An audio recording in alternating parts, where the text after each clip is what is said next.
현대인들에게 초자연적인 현상을 믿는 일은 마치 우리가 가진 이성과 지성을 포기하는 일처럼 여겨질 때가 많습니다. 그러면 예수님 시대에 살던 사람들도 초자연적인 현상을 우리 현대인들이 생각하는 방식처럼 받아들였을까요?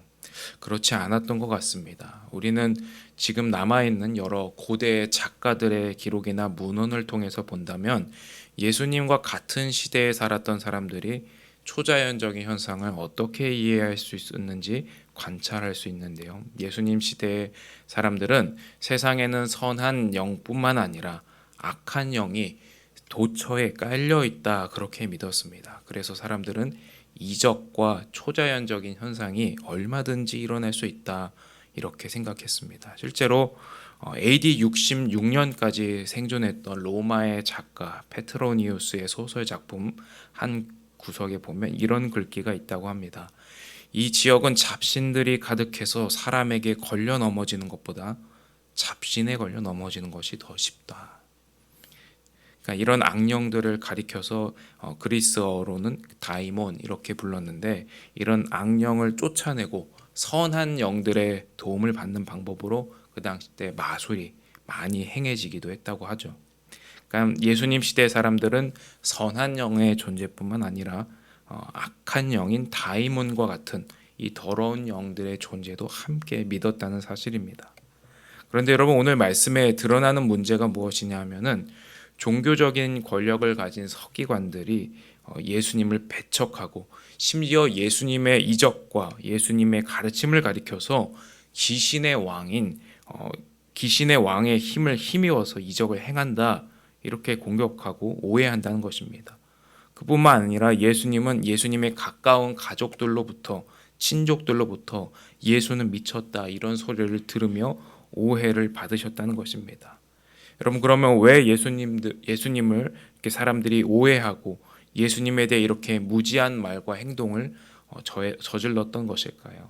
그것은 예수님이 기대하고 목적하신 바와 사람이 기대하고 목적하신 것이 달랐기 때문입니다. 여러분, 우리도 신앙생활하는 가운데 이런 모습을 보일 수 있습니다. 그러니까 나 자신이 목적하는 것과 하나님이 목적하신 것의 간극이 크면 클수록 오해가 커지고 우리의 무지는 더욱 깊어만 갑니다. 기도를 해도 내가 이루어지기를 바라는 기도의 리스트를 만들어서 이것을 위해 기도하는 것이 기도의 모범이다 생각하면 우리는 기도를 하면 할수록 내가 기대하는 것과 다르게 흘러가는 모습에 실망하게 되고 하나님은 내 기도에 응답하지 않으신다 그렇게 말하게 될지 모릅니다. 그런데 여러분, 우리가 잘 아는 것처럼 우리가 믿는 이 기독교 신앙에서 우리가 드리는 기도의 목적은 내 소원을 이루기 위한 소원 성취의 도구가 결코 아닙니다. 소원을 이루기 위한 기도는 마치 새해에 정동진에서 일출을 보며 소원을 비는 모습을 가진 사람들과 같은 모습이죠. 그런데 성경은 우리에게 무엇을 가르치냐? 바로 제자도의 삶을 가르친다는 것입니다. 자기의 십자가를 지고 주님을 따르는 믿음의 자세입니다. 내 뜻에 하나님을 끼워 맞추는 서기관과 같은 이해에서 하나님의 일하심에 자기의 삶을 열어놓는 믿음의 자리로 나아가야 합니다. 여러분, 그 사람이야말로 하나님의 뜻을 향해 살아가는 하나님의 아들이고 딸입니다. 그래서 우리 믿는 사람들은 다음 두 가지에서 자유로울 수 있습니다. 하나는 이것이 아니면 절대 안 된다라는 완벽주의적 성향에서 자유로울 수 있습니다.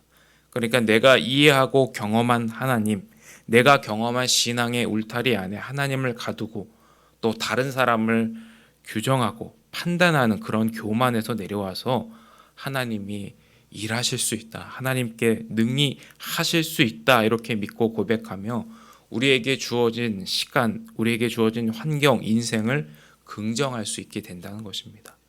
두 번째로, 우리 그리스도인들은 자신이 주목받지 못하는 것으로부터 자유로울 수 있습니다. 여러분, 오늘 말씀을 보시면 예루살렘에서 내려온 서기관들이 예수님을 향해 모욕적인 말로 예수는 귀신의 힘으로 이적을 행한다 이렇게 공격하고 사람들을 설득합니다. 이들은 왜 예루살렘에서부터 와서 이런 말을 퍼뜨리는 것일까요? 그러니까 자기들의 가진 종교 권력이 예수님의 가르침과 예수님의 이적 때문에 그 근간이 흔들리고 사람들의 마음이 예수님에게로 자꾸 쏠리고 있기 때문입니다. 그래서 어떤 식으로든 예수님을 비난하고 자기들의 권력을 가지려고 하는 모습이죠. 그런데 여러분, 우리는 이 서기관들의 모습과 너무나 대조되는 또 한 사람을 기억할 수 있습니다. 바로 예수님의 오시는 길을 준비했던 세례 요한입니다. 세례 요한은 그 당시 유대 민중들에게 그의 영성과 가르침 때문에 정말 많은 인정과 존경을 받은 사람입니다. 많은 사람들이 세례 요한의 회개의 메시지에 마음이 감동했습니다. 그런데 요한은 예수님이 등장하실 때 결코 자신이 주목받지 못하는 것을 두려워한 인물이 아닙니다. 오히려 자신을 낮추고 예수님을 가리킨 거룩한 하나님의 도구로 쓰임 받은 사람입니다. 여러분, 우리 믿는 사람들에게 이런 넉넉한 믿음이 풍성해질 때 좁고 편협한 우리의 이해와 기대에서 하나님의 목적과 하나님의 기대를 향해 나아갈 수 있습니다. 여러분, 주님께서는 우리의 믿음이 더 깊고 넓어지기를 기다리고 계십니다. 오늘 그 부르심에 응답하실 수 있기를 축복합니다. 기도하겠습니다. 하나님 아버지, 우리가 가진 오해와 무지를 불쌍히 여기시고 하나님의 지혜로 충만하게 하여 주옵소서. 하나님이 목적하신 것, 하나님이 기대하신 것을 바라보며 믿음을 따라 살아갈 수 있도록 우리 각 사람에게 용기를 주옵소서. 예수님의 이름으로 기도합니다. 아멘. 오늘도 우리에게 주신 말씀을 붙잡고 함께 기도할 수 있기를 바랍니다. 오늘은 목요일로 나라와 평화 통일을 위하여 또 한국교회를 위하여 함께 기도하는 날입니다. 하나님, 이 나라 대한민국을 불쌍히 여겨주시고 우리나라가 처해 있는 여러 현실과 어려움 가운데에서 건져달라고 우리 하나님께 나라를 위하여 함께 기도합시다. 또 한국교회가 하나님 앞에 귀하게 쓰임받는 거룩한 교회가 되게 해달라고, 복음을 전하는 사명을 잘 감당하는 한국교회, 선교에 힘쓰는 교회들이 되게 해달라고 함께 기도하시고, 또 오늘 특별히 성탄절로 예수님의 탄생을 우리가 기억하고 기념하는 날입니다. 우리의 형편과 자리에까지 찾아오신 하나님의 사랑에 감사하며 또 기도하시다가 은혜 가운데 돌아가실 수 있기를 바랍니다.